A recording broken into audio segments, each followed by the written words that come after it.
Hello everyone, आप सभी का स्वागत है आपके अपने यूट्यूब चैनल एटीएस क्लासेस में। मैं उम्मीद करता हूँ आप सभी लोग स्वस्थ सुरक्षित हैं और अपने पढ़ाई पे ध्यान दे रहे हैं।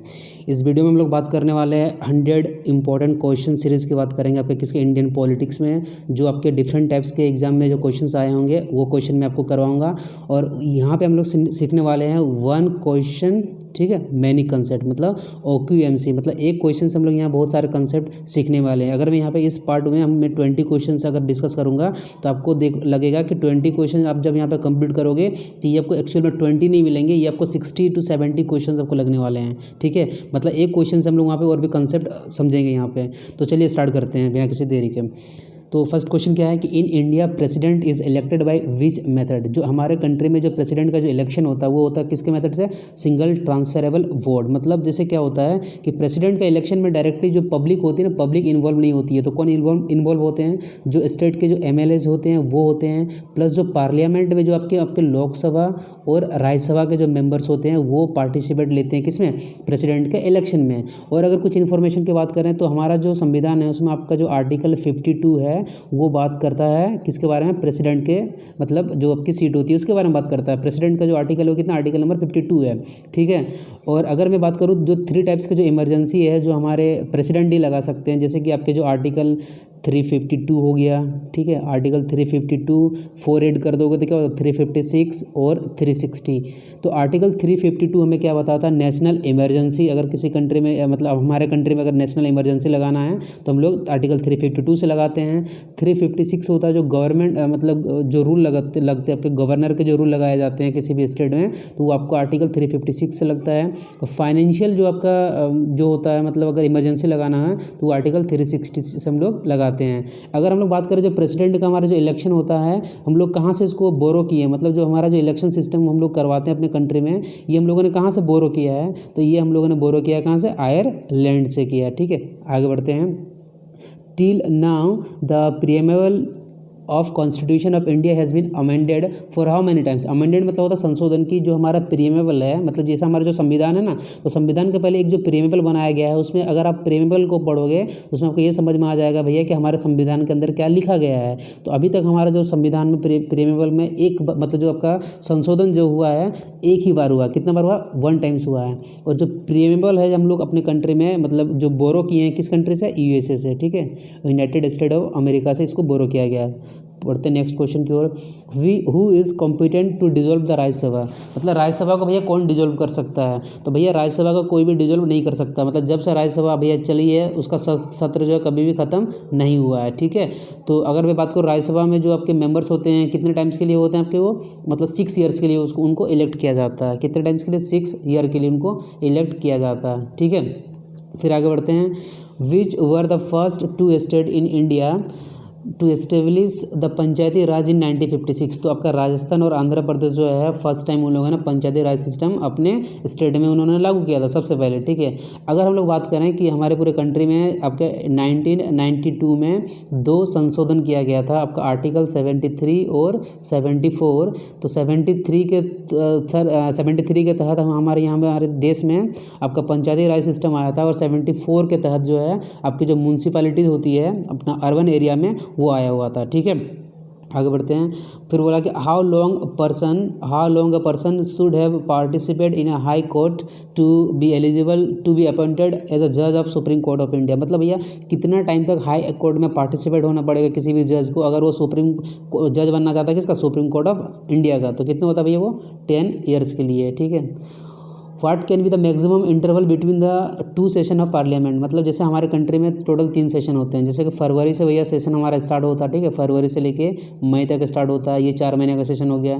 फिर आपका जो है स्टार्ट होगा आपका जून से लेके सितंबर तक का स्टार्ट होगा, जून से सितंबर होगा। और फिर आपका जो है अक्टूबर से लेकर जनवरी। तो ये जो 3 हमारे सेशन होते हैं, फर्स्ट सेशन को बोला जाता है बजट सेशन। ठीक है, उसके बाद को बोला जाता है मानसून सेशन, उसके बाद बोला जाता है विंटर सेशन। तो ये जो तीनों सेशन हमारे कंट्री में हैं तो 2 सेशन के बीच में 6 मंथ से ज़्यादा का गैप नहीं होना चाहिए। ठीक है, फिर है कि आपका क्वेश्चन नंबर 7 क्या है कि शक्ति स्थल इज़ रिलेटेड टू होम। तो शक्ति स्थल जो होता है वो बात करता है किसके? स्मृति इंदिरा गांधी के बारे में। ठीक है, जो हमारे पूर्व प्रधानमंत्री थी। To whom does the public account committee submit its report. तो सब जो सबमिट जो करते हैं रिपोर्ट को किसको करते हैं, स्पीकर ऑफ लोकसभा को हम लोग सबमिट करते हैं, ठीक है, जो भी पब्लिक अकाउंट्स के बारे में जो भी डिटेल्स होता है।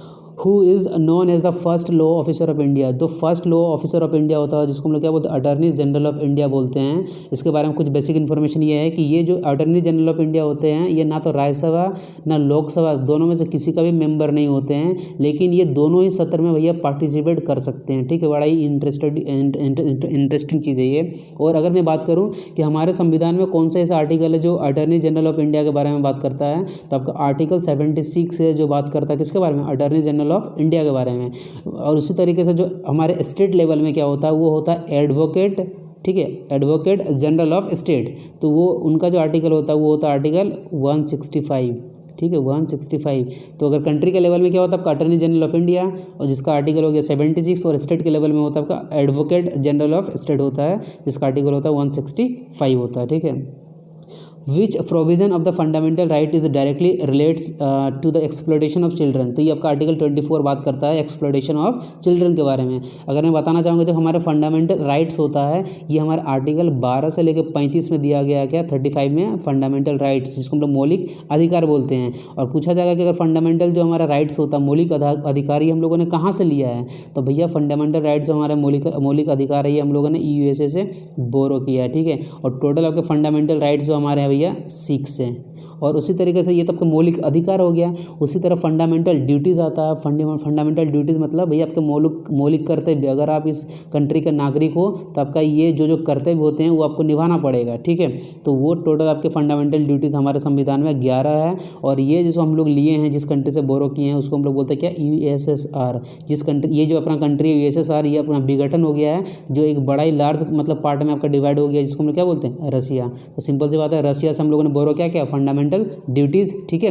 जो फंडामेंटल ड्यूटीज़ टोटल कितना है, 11 है। फिर नेक्स्ट आगे बढ़ते हैं।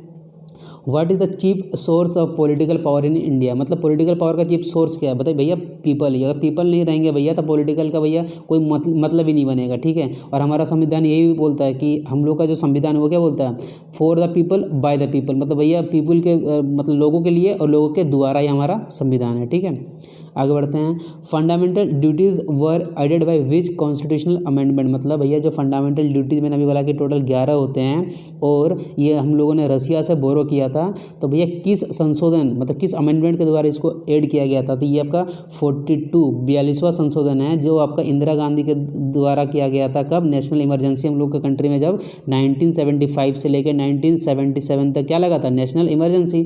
और 1976 में ही इसको आपका संशोधन करके फंडामेंटल ड्यूटीज़ वगैरह ऐड किया गया था। और 42 वाला जो आपका आर्टिकल है इसमें इतना सारा कुछ चेंजेस किया गया था उस टाइम में, इसीलिए इस क्वेश्चन ये भी आता है कि मिनी कॉन्स्टिट्यूशन ऑफ इंडिया जो होता है किस आर्टिकल को बोला जाता है, मतलब किस अमेंडमेंट को बोला जाता है, तो वो बोलेंगे हम लोग 42nd अमेंडमेंट। और किसके द्वारा किया गया था, इंदिरा गांधी के द्वारा 1976 में किया गया था, ठीक है।